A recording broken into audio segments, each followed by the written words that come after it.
അന്നത്തെ കാലം മുത്തു റസൂൽ സല്ലല്ലാഹു അലൈഹി വസല്ലമയും തൻ്റെ സ്വഹാബികളും ജീവിച്ചിരുന്ന കാലഘട്ടം. അദ്ദേഹത്തിൻ്റെ ഓരോ വാക്കിലും ഓരോ നടപ്പിലും ഒരു അത്ഭുതമുണ്ടായിരുന്നു. കാരണം മുത്തു റസൂൽ സല്ലല്ലാഹു അലൈഹി വസല്ലം അള്ളാഹുവിൻ്റെ ദൂതനായിരുന്നു. മുത്തു റസൂൽ സല്ലല്ലാഹു അലൈഹി വസല്ലമയുടെ പേര് കേൾക്കുമ്പോൾ പോലും വിറക്കുന്നവരുണ്ടായിരുന്നു. ശത്രുക്കൾക്ക് അതൊരു ഭയത്തിൻ്റെ പേരായിരുന്നു. അവരിൽ ഒരാളായിരുന്നു തുമാമ ബിൻ ഉത്തൽ, യമാമ പ്രദേശത്തെ ഏറ്റവും ശക്തനായ നേതാവ്. വലിയ കുതിരപ്പടകളും അടിമകളുമുള്ളവൻ. അവൻ്റെ ശബ്ദത്തിൽ പ്രദേശം മുഴുവൻ വിറക്കും. അവൻ്റെ ഹൃദയം അഹങ്കാരത്തിലും വിദ്വേഷത്തിലും നിറഞ്ഞിരുന്നു. പ്രവാചകനെപ്പറ്റി കേട്ടതെല്ലാം അവൻ വെറുപ്പോടെയാണ് കണ്ടത്. അവൻ നമ്മുടെ ദൈവങ്ങളെ അപമാനിക്കുന്നു, നമ്മുടെ പാരമ്പര്യം തകർക്കാൻ നോക്കുന്നു. ഇങ്ങനെ പറഞ്ഞുകൊണ്ട് അവൻ മുത്ത് റസൂൽ സല്ലല്ലാഹു അലൈഹി വസല്ലമയോടുള്ള വൈരാഗ്യത്തെ സ്വയം അഭിമാനമായി കണ്ടു. ഒരു ദിവസം തുമാമ യമാമിൽ നിന്ന് മക്കയിലേക്ക് യാത്രയായി. പ്രവാചകനെ കൊന്നുകളയുക എന്നതായിരുന്നു ഉദ്ദേശം. എന്നാൽ ഇതെല്ലാം അള്ളാഹുവിൻ്റെ പദ്ധതിയാണെന്ന് അവൻ മറന്നു. അവൻ മരുഭൂമിയിലൂടെ യാത്ര ചെയ്യുമ്പോൾ ചില മുസ്ലിം സേനകൾ അവനെ കണ്ടു. അവൻ ആരാണെന്ന് അറിയാതെ മദീനയിലേക്ക് കൊണ്ടുവന്നു. മദീനയുടെ ജനങ്ങൾ അത്ഭുതപ്പെട്ടു. അവർ പറഞ്ഞു, ഇതാണ് തുമാമ, പ്രവാചകന്റെ ഏറ്റവും വലിയ ശത്രു. അവനെ മസ്ജിദുൽ നബവിയുടെ തൂണിൽ കെട്ടിവെച്ചു. അന്നുച്ചക്ക് മുത്ത് റസൂൽ സല്ലല്ലാഹു അലൈഹി വസല്ലം പള്ളിയിലേക്കെത്തി. കാരുണ്യത്തോടെ സ്നേഹത്തോടെ പ്രവാചകൻ തുമാമയെ നോക്കി. തുമാമ, നിനക്കെന്താണ് പറയാനുള്ളത്? അവൻ മുഖം തിരിച്ചു പറഞ്ഞു, മുഹമ്മദ്, നിനക്ക് എന്നെ കൊല്ലണമെങ്കിൽ കൊല്ലാം, രക്തമൊഴുകും. നീ ദയ കാണിച്ചാൽ അതിനൊരിക്കലും നീ ഖേദിക്കില്ല. നിനക്ക് വേണമെങ്കിൽ പണം വാങ്ങിക്കോളൂ. സ്വഹാബികൾ അവൻ്റെ വാക്കുകൾ കേട്ട് വിറച്ചു.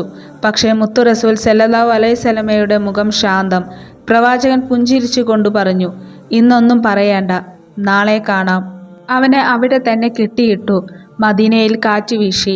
അവൻ ചുറ്റും നോക്കി. സ്വഹാബികൾ പള്ളിയിലേക്ക് വരുന്നതും പോകുന്നതും കണ്ടു. ആരും അവനെ അധിക്ഷേപിച്ചില്ല, ആരും കല്ലെറിഞ്ഞില്ല. പകരം ഒരാൾ വെള്ളം നൽകി, മറ്റൊരാൾ ഭക്ഷണവും. അവൻ അത്ഭുതപ്പെട്ടു. ഞാൻ ഇവരുടെ ശത്രുവല്ലേ? എന്നാൽ ആരും വെറുപ്പിൻ്റെ കണ്ണിലൂടെ എന്നെ നോക്കാത്തതെന്താ? അടുത്ത ദിവസം മുത്ത് റസൂൽ സല്ലല്ലാഹു അലൈഹി വസല്ലം വീണ്ടും ചോദിച്ചു, തുമാമ, ഇപ്പോൾ നിനക്ക് പറയാനുള്ളത്? അവൻ പറഞ്ഞു, എനിക്ക് ഇന്നലെ പറഞ്ഞത് തന്നെയാണ് പറയാനുള്ളത്.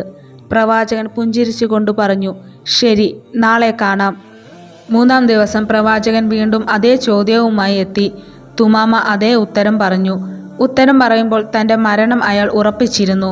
പക്ഷേ നബി സല്ലല്ലാഹു അലൈഹി വസല്ലം പറഞ്ഞു, തുമാമ, ഞാൻ നിന്നെ വിടുന്നു. നീ സ്വതന്ത്രനായി. അവനൊന്ന് വിറച്ചുകൊണ്ട് ചോദിച്ചു, എന്നെ വിടുന്നോ? പ്രവാചകൻ സല്ലല്ലാഹു അലൈഹി വസല്ലം പുഞ്ചിരിച്ചുകൊണ്ട് പറഞ്ഞു, അതെ, നിനക്കൊരു കുഴപ്പവും വരില്ല. അവൻ പുറത്തേക്ക് നടന്നു. വിപുലമായ ആകാശം, തണുത്ത കാറ്റ്, തൻ്റെ ഉള്ളിൽ എന്തോ ഒരു വിങ്ങൽ. അവൻ അടുത്തുള്ള ചെറിയ കുളത്തിലൊന്ന് പോയി മുങ്ങി. തല കഴുകി, കണ്ണുകൾ അടച്ചു. അവനൊന്ന് കരഞ്ഞു. അവൻ മദീനയിലേക്ക് മടങ്ങി. പള്ളിയിലേക്ക് കയറി കണ്ണുകൾ താഴ്ത്തി പറഞ്ഞു, മുഹമ്മദ് സല്ലല്ലാഹു അലൈഹി വസല്ലം, മുൻപ് ഭൂമിയിലെ ഏറ്റവും വെറുപ്പുള്ള മുഖം നിൻ്റേതായിരുന്നു. ഇന്ന് ഏറ്റവും പ്രിയപ്പെട്ട മുഖം നിൻ്റേതാണ്. തുമാമ ഇസ്ലാം സ്വീകരിച്ചു. മദീന മുഴുവൻ അത്ഭുതപ്പെട്ടു. ഒരു ശത്രു, ഒരു ശക്തനായ നേതാവ് കണ്ണീരോടെ പറഞ്ഞു, അള്ളാഹു ഒഴികെ മറ്റൊരു ആരാധനയില്ല.